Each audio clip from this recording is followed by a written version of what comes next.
여야가 내년 지방선거 체제에 들어갔습니다. 국민의힘 구작은 경북도당 위원장과 함께 경북의 공천 기준과 방향을 조금 더 깊이 들여다보도록 하겠습니다. 위원장님 안녕하세요. 예, 안녕하세요. 예. 지금 예산국회가 한창인데 예. 예산 챙기시느라 바쁘시죠? 예, 예. 내년 경북의 국비 확보 전망 어떻게 하세요? 잘 되고 있습니까? 저도 뭐 여당의 예결위 간사도 하셨죠? 다 했고 지금 이제 국회에서 예결위 전체 회의가 끝나고 지금 예. 예결 소위가 이제 진행되고 있을 겁니다. 예. 지금 이제 경북이 이제 확보한 목표액이 한 12조 한 3천억 정도 되는데 예. 이 목표 확보를 위해서 어떤 전력을 질주하고 있다는 말씀을 드리고 그리고 이 목표를 달성하기 위해서 사실 이제 경북의 13명의 국회의원들과 예. 이철우 지사가 똥똘 뭉쳐서 예. 뭐 각자 지역구 예산은 뭐 당연하고 그러고 이제 경북이 우선 수준을 정해서 그렇게 예산 확보를 이제 많이 하고 있다는 보고의 말씀도 드리면서 그리고 11월 초에 국민의힘 이제 지도부에서 뭐 장동혁 당 대표를 필두로 해서 이제 원내대표 정책위 의장 이렇게 다 함께 대구 경북 의원들과 이철우 지사와 대구 이제 시장 대행이 이제 경북도청에서 예산 당정 협의회를 가졌다는 하셨죠. 예. 말씀도 드리고 네. 또 또 한편으로는 저도 이제 경북도당 위원장 취임을 하면서 예. 이제 경북의 발전을 위한 지난 9월달에 4주 연속 이제 세미나를 진행했었죠. 했었죠. 예. 뭐 경북의 산업에 대한 구조 고도화를 위한 이 첫 번째 토론을 필두로 해서 예.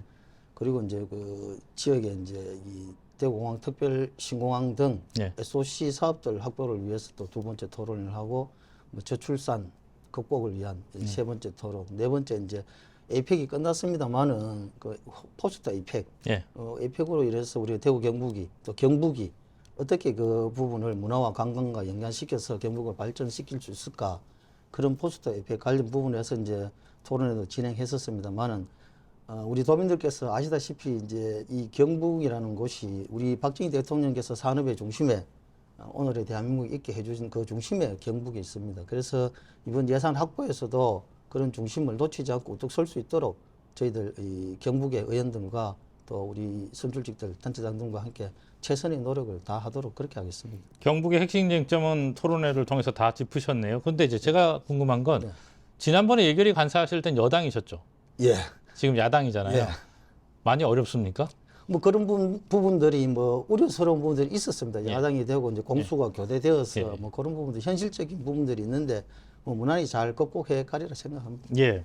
자, 이제 지방선거 얘기 좀 해볼게요.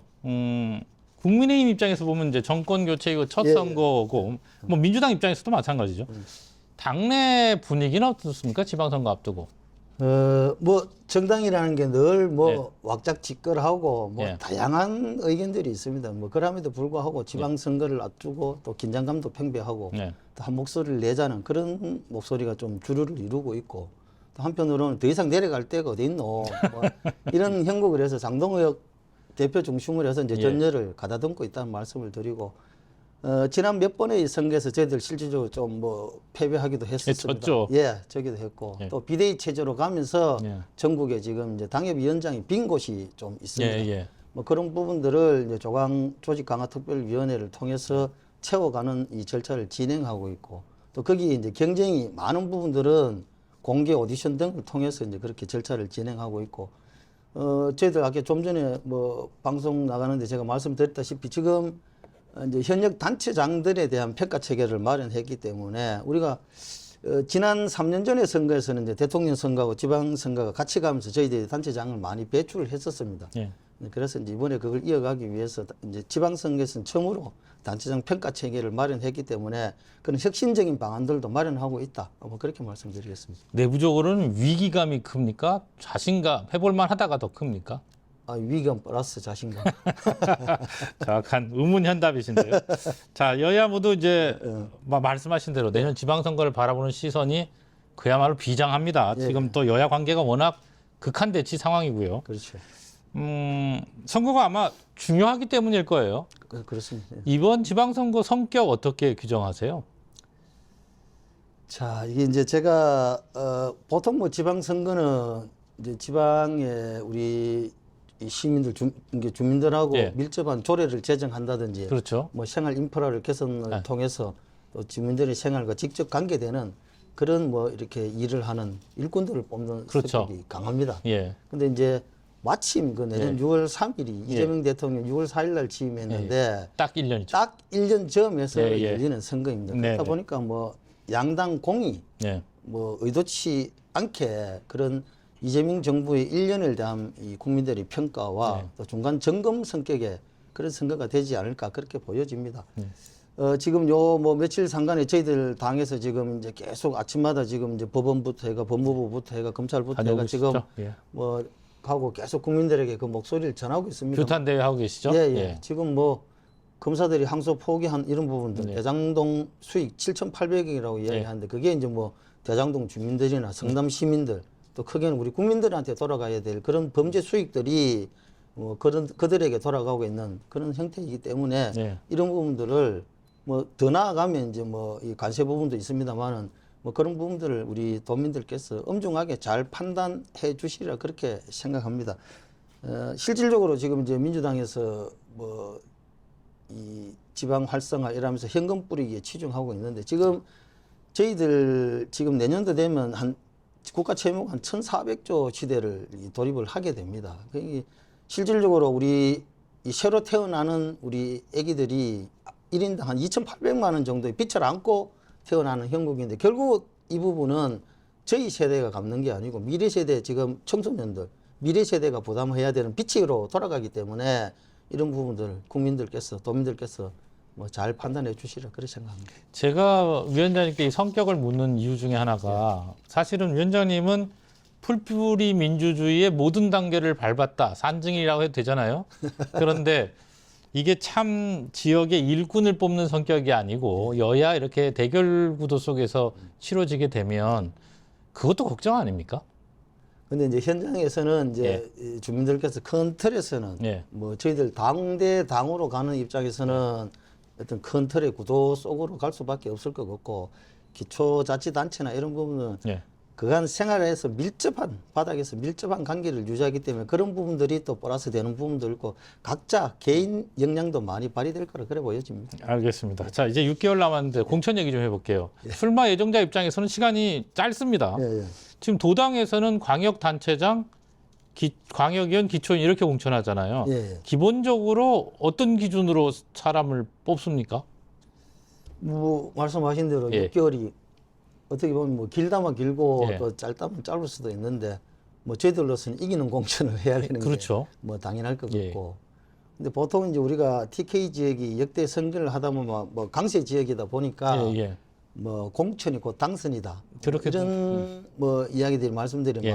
많으십니다만은 저희들은 이런 부분들 항상 긴장해야 된다고 생각합니다. 일례로 2018년도에 뭐 저희들 뭐 공천 문제 아니면 뭐 내부 잡음이나 분열 이런 부분들 때문에 네. 실질적으로 구미시장이 예. 민주당 소속의 구미시장이 지역구시죠? 예. 네. 뭐 저 이전에 예. 있었던 예, 일입니다. 압니다. 예. 그래서 예. 이런 부분들이 다시는 이런 부분들이 재현되지 않기 예. 위해서는 진짜 뭐 시스템의 영양 공천이라든지 모두가 수긍할 수 있는 그런 공천 절차로 가야 되지 않을까 그렇게 생각합니다. 뭐 늘 반복해서 이야기 드립니다만은 이제 정당 사상 처음으로 우리 현역 단체장들에 대한 평가 지표를 네. 체계를 마련하고 있기 때문에 뭐 그런 기준들이 아주 공정하게 잘 진행되리라 그렇게 생각합니다. 지금 이제 공천 잡음은 어찌 보면 저도 뭐 오랜 세월 봤지만 불가피한 측면이 있는 것 같아요. 되는 분이 있으면 떨어지는 분이 있으니까 항상. 예, 예. 지금 22개죠. 시장 군수를 뽑으셔야 하는데 그 후보를. 예. 모두 경선을 해서 뽑습니까? 이야. 어떻게 보세요? 근데 이제 뭐 말씀하셨다시피 예. 지역에 이제 23개의 지방 시군이고 자치단체장 22개죠, 2개. 22개. 군위가 예, 빠져. 군위가 빠졌습니다. 예. 예, 22개가 있는데 그러니까 각 시군마다 뭐 동서남북 다 특성과 성향이 다르고 네. 또 초선, 재선, 삼선 네. 또 그에 맞는 사항들이 또 다 다르기 때문에 예. 일괄적으로 제가 어떤 기준을 정해서 경선을 한다 만다 이렇게 답변 드리기는 참 어렵습니다만은 과거에 이제 이 중앙당 방침에 의해서 이 현역 단체장들에게 이제 재신임도를 묻는다든지 예. 지지도를 물어서 네. 하위 30%, 뭐 20% 그렇게 했죠. 이렇게 해서 이제 공천을 예. 배제한 적이 있습니다. 예, 예. 컷오프. 예, 컷오프죠. 그렇게 서로 또 뭐 그런 방침이 전다 하더라도 예. 현장에서 느끼는 이게 뭐 현장에서 받아들이는 부분들이 공정하게 받아들일 수 있도록 뭐 공정한 룰을 적용해서 그렇게 하도록 그래 가겠습니다. 근데 지금 안 그래도 그 강조하시고 있는 시스템 공천의 이제 평가 시스템, 예, 예. 뭐 본인의 임기 내에 이루어놨던 성과를 스스로 PT를 하고 그것을 평가해서 정량화하겠다라는 게 지금 방향이죠. 중앙당에서 내놓은. 예, 예, 당연히 예, 뭐 예. 그런 부분들이 이제 예. 몇 프로, 뭐 예. 지지율 몇 프로, 그렇죠. 뭐 그리고 정량적인 예, 평가 뭐 예, 몇 이렇게 프로, 뭐 이렇게 나눠져 있는데 현역들의 이 이제 경선 하나야라는 이 질문의 핵심은 아마 현역 단체장이 있는 경우에 예, 예. 그러니까 재선에 도전하거나 삼선에 도전하는 예. 이제 이분들을 어떻게 할 거냐. 아무래도 그냥 하면 유리할 텐데 이런 부분에 대한 보관은 좀 있으신가요? 어려운 질문입니다. 예, 맞습니다. 그걸 뭐 여기서 아주 민감한 예, 부분을 예, 제가 여기서 예. 뭐 어떻게 예. 이야기하기보다는 예, 예.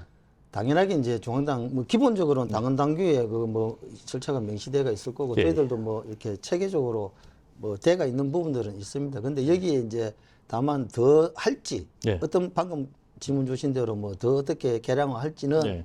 중앙당 공심위가 꾸려져서 거기서 현실적으로 선거를 앞두고 예. 뭐 그런 디테일한 부분들은 새롭게 뭐 또 뭐 정해지지 않겠나 그렇게 보여집니다. 예, 지금 이제 경북 도당 차원에서는 기초단체장 광역기초위원 하실 거고 중앙당 차원에서는 이제 17개 광역단체장에 대해서 할 텐데 예, 경북도지사 선거도 관심이 커요. 예, 지금 이철우 지사가 삼선 도전 의사를 밝히고 있죠. 예, 예. 그럼 이 현 지사를 포함해서 경선을 한다 이렇게 보면 되는 건가요? 뭐 당연히 뭐 경선 절차로 뭐 예. 그렇게 가지 싶습니다. 뭐 예. 물론 중앙당에서 뭐 관객단체장은 공천 절차를 진행하는 부분입니다만 그렇게 하지 않겠나 싶습니다. 예. 그렇게 되면은 우리 위원장님이 생각할 때는 차기 경북도지사 이게 현역 지사가 있어서 말씀하시기 힘들 것 같은데 조건 뭐 기준 어떤 능력을 가진 사람이 도를 이끌어야 한다 이렇게 보십니까? 어려운 질문인데 네. 그렇죠. 뭐 제가 뭐 어떻게 조건을 이야기하기가 뭐 쉽지 않고 또 예. 출마하시는 후보분들이 다 또 뭐 역량이 또 되시는 분들이 출마하지 싶은데 네. 굳이 이제 뭐 말씀을 보태자면 예. 뭐 경북이 이제 이 대한민국의 경제 중심에 우뚝 설 수 있도록 하는데 또 더 나아갈 수 있도록 하는데 경북에 지금 실질적으로 굵직한 현안들이 좀 많이 있습니다. 예. 뭐 아시다시피 대구 경북 통합 신공항 관련 예. 뭐 매듭 짓는 문제라든지 에이펙이 끝나고 나서 포스트 에이펙 관련해서 뭐 그런 부분들이 있는데 뭐 그런 부분들에 대한 뭐 이해도라든지 뭐 비전이라든지 뭐 이 추진력이라든지 뭐 그런 부분들이 뭐 강조되지 않을까 그렇게 싶고 한편으로는 또 어떻게 보면 뭐 민주당이 여당이니까 뭐 이 민주당하고 관련된 뭐 협업 부분이라든지 예. 더 나아가서는 뭐 중앙당 차원 뭐 아니면 뭐 이 중앙 정치권과의 인적 네트워크 예. 뭐 이런 부분들이 뭐 좀 강조돼야 되지 않겠나 뭐 그렇게 보여집니다. 사실은 지금 지역구가 구미시잖아요. 예. 이제 구미, 포항, 안동 흔히 이제 주요 예. 거점이라고 표현들을 하는데 예. 구미 지역민들의 니즈, 바람도 다 담아낼 수 있는 지사가 필요하겠죠. 뭐 그게 이제 뭐 구미가 뭐 경북의 중심은 아닙니다만 예. 뭐 이 TK 지역, 경북 지역의 뭐 그런 니즈 아니면 경북 지역의 전체 니즈를 잘 이해하고 또 잘 담아낼 수 있는 그 포용력을 가진 그런 지도자가 되면 또 선출되면 좋다. 보통 도지사 선거가 이제 3개 지역에서 주요 이제 힘겨루기가 이루어지니까 제가 그렇게 여쭤본 겁니다. 예. 그 이제 정권 교체가 되고 나서 예. 이제 여당이 됐죠, 민주당. 아까 구미의 예를 드셨지만 예. 구미 같은 경우는 구미시장이 예. 민주당 시장이 배출되기도 했었죠. 요즘은 이제 정권이 바뀌고 나서 민심 변화 얘기도 합니다. 이번 오히려 대구보다 경북이 더 예상치 못한 결과가 덜어 나오기도 했었고요. 예. 민주당의 바람 혹은 민주당과의 선거 어떻게 전망하십니까? 제가 뭐 선거 전문가는 아닙니다만 전문가시죠. 근데 이제 내년에 있을 지방선거와 또 뭐 국회의원 선거인 뭐 총선과 뭐 대선이 표심 분석이 뭐 다를 수는 있겠습니다만 네. 22년 대선과 25년 대선을 보면 우리 경북에는 크게 뭐 변화가 없습니다. 거의 뭐 없는데 오히려 뭐 저희들 쪽이 지지율이 좀 낮아지는 그런 형국이었습니다. 예. 구미시를 예를 들면 22년 대선에서 한 26.48% 예. 정도 나왔고 민주당이요? 우리가 그렇죠. 민주당이 민주당이 22. 예, 깜짝 놀랐습니다. 22. 그럼 당선이 안 되는데. 예, 22.48% 나왔고 예, 예. 그리고 이제 25년 대선에서 22.65% 그러니까 약 0.1% 차이 예. 뭐 거의 뭐 비슷한 수준의 이제 이 지지율을 보였었는데 오히려 저희들이 이제 표가 좀 예. 낮아지는 형국인데 이걸 뭐 들여다보면 실질적으로 이제 저희들이 이 도민들께 좀 실망감을 드린 부분들이 있지 않나 그렇게 생각하고 또 한편으로는 우리가 흔히 말하는 사회보수층에서 좀 등을 돌린 부분들이 있지 않나 이런 부분들이 있습니다. 그래서 뭐 민주당이 잘해서 선전했다 이런 것보다는 저희들도 충분하게 이번에 선전할 수 있고 또 해볼 만한 선거다 그렇게 생각이 됩니다. 그렇지만 이제 뭐 방심해서는 안 되고 선거라는 게 뭐 뚜껑을 열어봐야 알기 때문에 뭐 맡은 바 직분과 또 각자 최선을 다하는 그런 선거를 해야지 바람을 차단할 수 있지 않을까 뭐 그렇게 생각합니다. 마지막 질문을 좀 전국적인 질문을 드릴게요. 사실 뭐 위원장님이 뭐 저는 잘 압니다만 오랜 세월 정치를 해오셨죠. 예. 그래서 이런 정치 선거의 민감도가 되게 높으실 텐데 대선 패배 이후에 치러지는 선거 분리할 수밖에 없는데 내년 지방선거 전체 판도 어떻게 좀 분석하세요? 뭐 보수적으로 하면 좋겠지만 예. 제가 또 국민의힘 소속이고 이러다 네네. 보니까 또 뭐 어떻게 보면 이게 정확한 뭐 분석이 될까 싶습니다만은 선거 표 분석이라는 게 뭐 한 달 전, 뭐 지금 6개월 남았습니다만 예. 실질적으로 뭐 일주일 전, 5일 전, 계속 바뀌니까. 3일 전에도 심지어는 뭐 예. 바람이 불어서 예. 뭐 이렇게 변동이 생기는 그런 부분들이 있어서 아주 예. 민감한 부분입니다만은 뭐 지금 저는 이제 내년 1년 차에 열리는 이 지방선거이다 보니까 지금 이제 현상을 놓고 보면 뭐 말씀드렸다시피 이 대당종 항소 포기로 인해서 국민들의 상실감, 예. 이게 정말 나라가 왜 이렇지? 그리고 이재명 대통령 1인 사법 리스크를 방탄하기 위해서 사법 체계를 전체 뭐 무너뜨리는, 뭐 검찰을 와해시키는 정도로 무너뜨리는 그런 부분들. 그리고 심지어는 이 대법원장까지 형해화시키는 이런 부분들. 뭐 그래서 이제 뭐 범죄자가 좋아지는 그런 세상들. 또 한편으로는 민노총.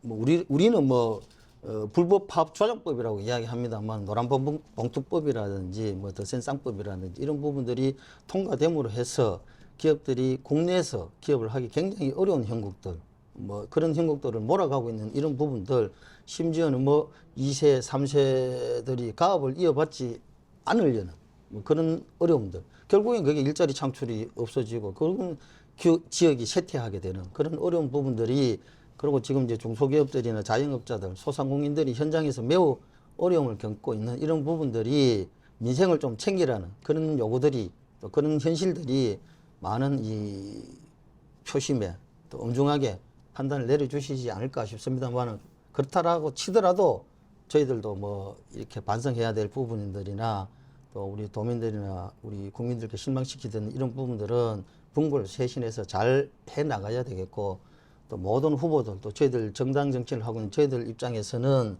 좀 더 낮은 자세로 다가가야 되고 좀 더 겸손한 자세로 우리 도민들께 다가가서 실질적으로 이렇게 현실적으로 좀 알아줄 수 있는 그런 진정성을 가지고 최선을 다하면 또 많은 또 도움이 뭐 있지 않을까 생각하면서 자만하지 않고 최선을 다해서 노력하도록 하겠습니다.